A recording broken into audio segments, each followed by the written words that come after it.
I'm going to tell you how our brain ignores regular ads and how your story can overcome this. Style North Media is here to help you tell your story and reach the masses. Like, subscribe, you know what to do.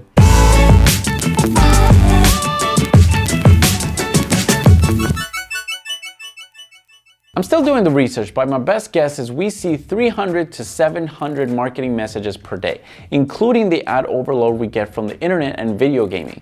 That is a huge number.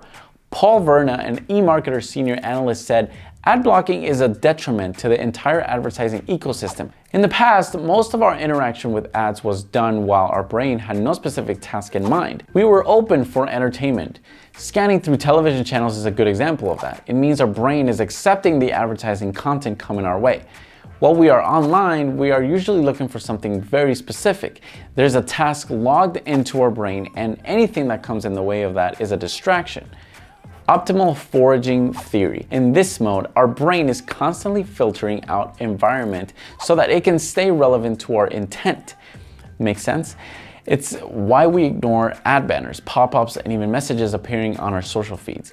This filtering happens subconsciously based on a primal engine, the promise of reward or the frustration of failure. This information is important because you need to learn that storytelling is becoming more and more difficult. Scientists in the midst of researching the topic of storytelling have discovered that certain words and phrases have lost all storytelling power. Figures of speech like tough day are so familiar that they are treated simply as words and no more. Target audience emotions with stories. The brain's frontal cortex, the area of your brain responsible for experience emotions, cannot be activated with meaningless words. Your audience does not choose their emotions, and that's a good thing. Here's something very important to remember. Our feelings influence our thinking way more than our thoughts influence our emotions. Think about that.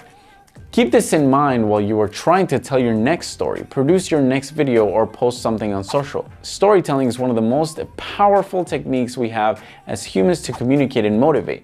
We all love a good story, whether it's a novel, a movie, or simply a friend sharing a new experience with us. You are a filmmaker, so storytelling should come natural to you. What are your goals for telling stories as a filmmaker?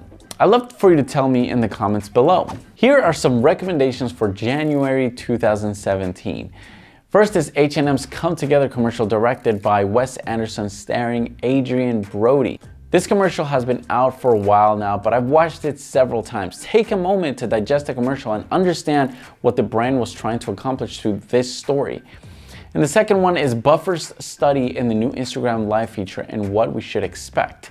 Key excerpts are: one key difference between Instagram Live video and existing live broadcasting products like Facebook Live and Periscope is that Instagram Live video is completely ephemeral. As soon as the broadcast ends, the video disappears, no replays. The fact that the content will no longer be viewable once the stream ends also creates a state of urgency for viewers to ensure that they don't miss out. All links in the description below. We're continuing to navigate what it means to tell our story and reach the masses. Join me in this journey to learn the power of storytelling to drive the success, growth, and influence of our films. See you next week.